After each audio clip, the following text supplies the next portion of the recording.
Bahasa Indonesia kelas 6. Memahami kata tanya, kata baku, dan kalimat efektif.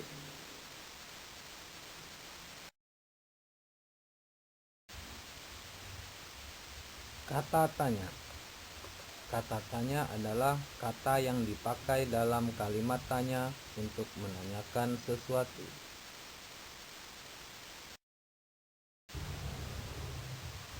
Macam-macam kata tanya. Apa, siapa, di mana, kapan, mengapa, bagaimana. Apa? Apa digunakan untuk menanyakan sesuatu. Contohnya, apa yang sedang dia lakukan? Siapa? Siapa digunakan untuk menanyakan nama orang. Contohnya, siapa orang yang memakai sepeda berwarna kuning itu? Di mana? Di mana digunakan untuk menanyakan tempat, lokasi, atau alamat. Contohnya, di mana kamu membeli buku itu? Kapan? Kapan digunakan untuk menanyakan waktu. Contohnya, kapan kamu mau main ke rumahku? Mengapa? Mengapa digunakan untuk menanyakan alasan. Contohnya, mengapa ayah tidur di sini? Bagaimana? Bagaimana digunakan untuk menanyakan cara. Contohnya, bagaimana cara memainkan game itu? Kata baku. Kata baku adalah kata-kata yang digunakan setelah melalui proses standarisasi bahasa. Artinya, kata-kata tersebut telah dibakukan atau istilahnya telah mengalami kodifikasi, yaitu terdaftar di dalam kamus. Hal ini bertujuan agar bahasa Indonesia dapat secara jelas digunakan. Kata baku dapat ditemui di dalam Kamus Besar Bahasa Indonesia atau KBBI. Perlu diketahui bahwa karena sifat bahasa yang dinamis, KBBI setiap beberapa tahun sekali diperbarui. Kata tidak baku.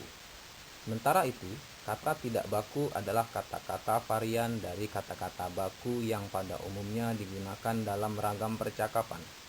Kata tidak baku terjadi karena setiap orang mempunyai dialeknya masing-masing, sehingga pengucapan dari tiap-tiap orang berbeda. Contohnya, banyak orang telah terbiasa dengan penggunaan kata rizki, akan tetapi pada KBBI tertulis rezeki. Beberapa contoh lain. Kata baku syukur, kata tidak baku syukur. Kata baku terampil, kata tidak baku terampil. Kata baku baterai, kata tidak baku baterai. Kata baku ubah, kata tidak baku rubah. Kata baku apotek, kata tidak baku apotek. Kata baku tim, kata tidak baku tim. Kalimat efektif. Kalimat efektif dapat diartikan sebagai susunan kata yang mengikuti kaidah bahasa secara baik dan benar. Kaidah yang menjadi patokan kalimat efektif adalah kaidah bahasa Indonesia menurut Pedoman Umum Ejaan Bahasa Indonesia atau disebut PUEBI. Syarat kalimat efektif. 1. Sesuai PUEBI, Pedoman Umum Ejaan Bahasa Indonesia. Kalimat efektif harus menggunakan ejaan maupun tanda baca yang tepat. Kata baku mesti menjadi perhatian agar tidak sampai kata yang ditulis ternyata tidak tepat ejaannya.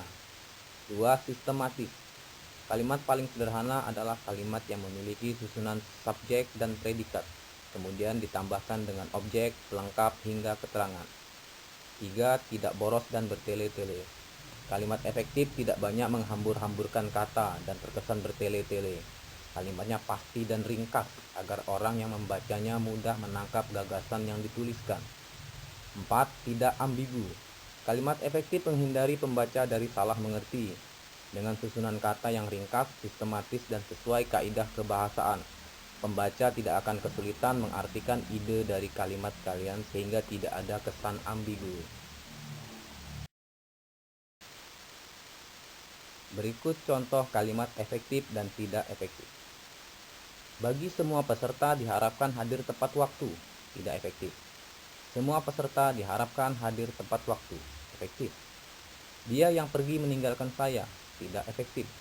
Dia pergi meninggalkan saya, efektif. Adik demam sehingga adik tidak dapat masuk sekolah, tidak efektif. Adik demam sehingga tidak dapat masuk sekolah, efektif.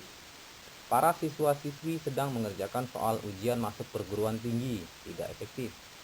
Siswa-siswi sedang mengerjakan soal ujian masuk perguruan tinggi, efektif. Dia masuk ke dalam ruang kelas, tidak efektif. Dia masuk ruang kelas, efektif. Kamu sapulah lantai rumah agar bersih, tidak efektif.